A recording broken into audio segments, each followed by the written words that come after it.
Salut, c'est François.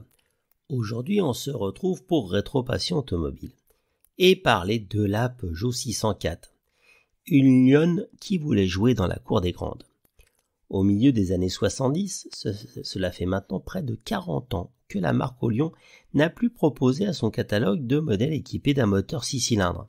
C'est l'accord entre Peugeot, Renault et Volvo qui va permettre de remettre chez Peugeot un 6 cylindres. Plus exactement, le projet initial prévoyait de créer deux versions du moteur PRV, un V6 ainsi qu'un V8. L'éclatement de la première crise pétrolière à l'automne 73 et la flambée des prix de l'essence que celle-ci va engendrer va toutefois obliger les trois constructeurs à revoir leurs projets ainsi que leurs ambitions à la baisse. Seul le V6 étant finalement mis en production, celle du V8 étant dans un premier temps ajournée, avant d'être définitivement enterrée lorsque surviendra le second choc pétrolier 6 ans plus tard. Au sein de la gamme Peugeot, ce n'est toutefois pas la future grande berline en question qui sera le premier modèle à en bénéficier, mais les coupés et cabriolets 504, et ce à la fin de l'année 74. Le nouveau vaisseau amiral de la marque au Lion, quant à lui, n'étant dévoilé au public qu'en mars de l'année suivante à l'occasion du Salon de Genève.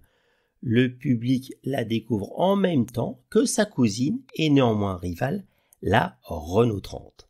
Avec une longueur totale de 4,72 m, la grande Peugeot peut sans doute en effet revendiquer le titre de la plus grande berline de la production française de l'époque. Si les essais publiés dans la presse automobile française et étrangère lors de sa commercialisation soulignent d'ailleurs l'élégance de ses lignes ainsi qu'un confort et un comportement routier dignes des références de sa catégorie.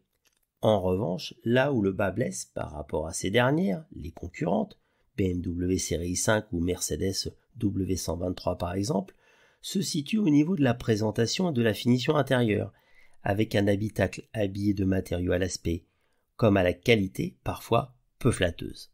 Sur le plan mécanique, les critiques portent aussi sur le manque de souplesse à bas régime, sans compter la consommation qui ne manque pas de grimper rapidement et même en flèche lorsque le conducteur a l'appuyé un peu lourd sur l'accélérateur, deux défauts récurrents de la première version du V6 PRV, dont seront malheureusement affectés quasiment tous les modèles qui en seront équipés. Le système choisi pour l'alimentation du V6 est le principal talon d'Achille de la grande Peugeot, celui-ci étant en effet constitué d'un premier carburateur simple corps servant pour la phase de démarrage et les faibles vitesses, ainsi qu'un second carburateur, lui, double corps de plus grande taille, utilisé pour les régimes élevés. Le système, qui, s'il pouvait paraître intéressant sur le papier, ne donnera toutefois guère satisfaction auprès des essayeurs, de la presse auto ou de vulgus pécus utilisateurs. Si le public helvétique a pu découvrir en primeur le nouveau modèle haut de gamme de la marque au Lion lors du Salon de Genève, et si les premiers exemplaires de pré-série effectuent leur premier tour de roue à partir de l'été, les acheteurs intéressés devront toutefois attendre pas moins de 7 mois pour en passer la commande, la commercialisation de la 604 n'intervenant en effet qu'au mois d'octobre de la même année à l'occasion du Salon de Paris. Lors de son lancement, outre la seule motorisation V6, un seul niveau de finition, le SL, est proposé au catalogue. Sans doute parce que la direction de Sochaux estimait que sa grande 604 possédait déjà un équipement amplement suffisant en matière de confort. Les équipements optionnels proposés sur la 604, eux, se compteront quasiment sur le doigt d'une main, ceci se résumant en effet à une transmission automatique, la sellerie en cuir ainsi que le toit ouvrant à commande électronique, même si la climatisation fera aussi son apparition un peu plus tard. En ce qui concerne les teintes de carrosserie, le choix n'est guère plus varié, puisque la seule couleur standard offerte sur la 604 est le noir. Les autres nuances sont toutes métallisées, étant quant à elles, du coup, disponibles uniquement en option.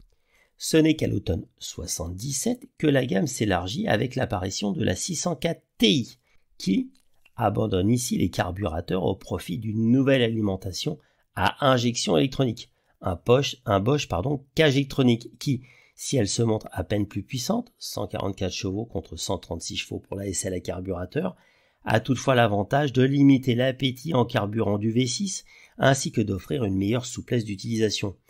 La boîte de vitesse gagnant de son côté un cinquième rapport, enfin, qui participe bien sûr à l'augmentation de la sobriété, la boîte automatique restant toujours disponible au catalogue.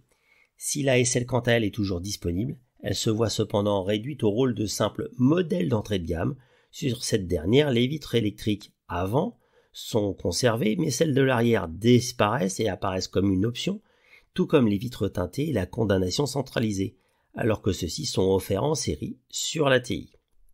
Une chose est quasi certaine, si les deux crises pétrolières n'avaient pas eu lieu, la 604 aurait sûrement eu le PRV en version V8 et n'aurait sans doute pas été commercialisée avec une version diesel. Et parlons-en. Parlons des chiffres de la 604D Turbo.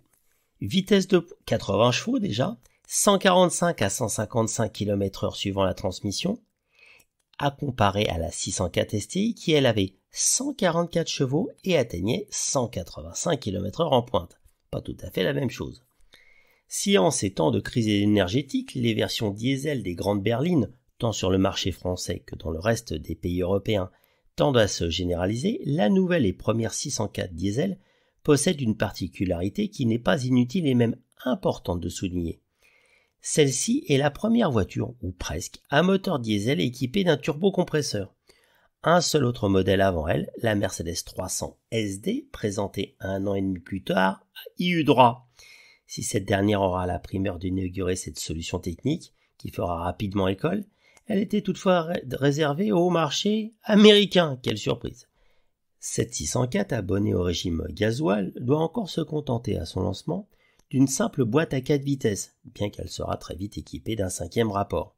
En prime, elle recevra aussi, en même temps que cette nouvelle transmission, le pack d'équipement grand confort ainsi que, en option, la boîte automatique ZF. S'étant retrouvée rapidement marginalisée depuis le lancement des versions à injection, la version SL à carburateur quitte finalement la scène à la fin de l'année modèle 82. Un an plus tard, à la fin de l'année 83 et à l'occasion de la présentation de la gamme millésime 84, donc celle-ci est entièrement remaniée, même si ce remaniement en question concerne surtout les niveaux de finition et leur dénomination au sein du catalogue, bien que de nouvelles versions du V6 à injection et du 4 cylindres turbo diesel fassent aussi leur apparition.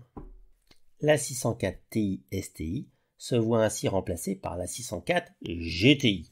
L'appellation GTI, en plus du fait qu'elle désigne avant tout et surtout des compacts sportifs comme la Golf ou après la 205, semble d'autant plus déplacée sur une berline de ce gabarit et de cette catégorie. Même si le V6 PRV, maintenant porté à 2,8 litres et 155 chevaux, lui permet d'atteindre les 190 km/h.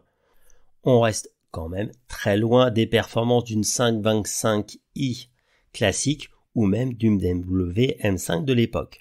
En ce qui concerne les motorisations diesel, les GRD Turbo et SRD Turbo cèdent leur place à la GTD Turbo, dont la motorisation passe à 2,5 litres et à 95 chevaux, et la vitesse de pointe passant ainsi de 155 à 165 km/h.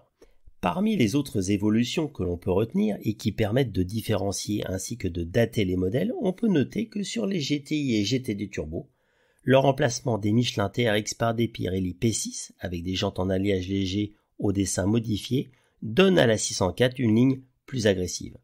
En ce qui concerne le reste des équipements techniques sur ces deux versions, le pont autobloquant ainsi que le régulateur de vitesse sont désormais montés en série. Même si sur le plan des performances la GTI est certainement la meilleure version de la 604, quel que soit l'ensemble de ses qualités, cette dernière arrive malheureusement bien trop tard sur le marché pour pouvoir espérer avoir une chance réelle de relancer la carrière de la Grande Lionne. La commercialisation de la version V6 de la 505 ayant évidemment comme effet principal et rapide la mise à la retraite de la 604, celle-ci quittant alors progressivement la scène à partir du mois de novembre 85. Les modèles subsistants, toutefois au catalogue, presque jusqu'à la fin du millésime 86 afin d'écouler les stocks. Mais il faut toucher un petit mot de la carrière américaine de la 604. Proposée à la clientèle US en version SL, équipée d'un V6 de 2,7 litres et ensuite de 2,8 litres à carburateur, ainsi qu'une version S turbo diesel de 2,3 litres, les moteurs diesel, suite aux deux chocs pétroliers des années 70, ont aussi connu leurs heures de gloire outre-Atlantique. Contrairement à ses aînés, la 504 et la 505, qui furent sans doute les seuls modèles de la marque au Lyon à connaître un véritable succès commercial sur le marché américain, au point d'ailleurs d'être adopté par un certain nombre de taxis à New York, la 604 de son côté y connaîtra un échec cinglant. Ces versions américaines, commercialisées sous la forme de 2 séries successives, se distinguant des modèles vendus en Europe par leurs doubles optiques carrées et leurs pare-chocs renforcés, afin de répondre à la législation américaine en matière de sécurité passive. Vous pouvez retrouver l'intégralité de cet article de Philippe Roche, complété de superbes photos sur le site Rétropassion Automobile et bien sûr vous abonner au podcast Rétropassion Automobile sur les différentes plateformes d'écoute.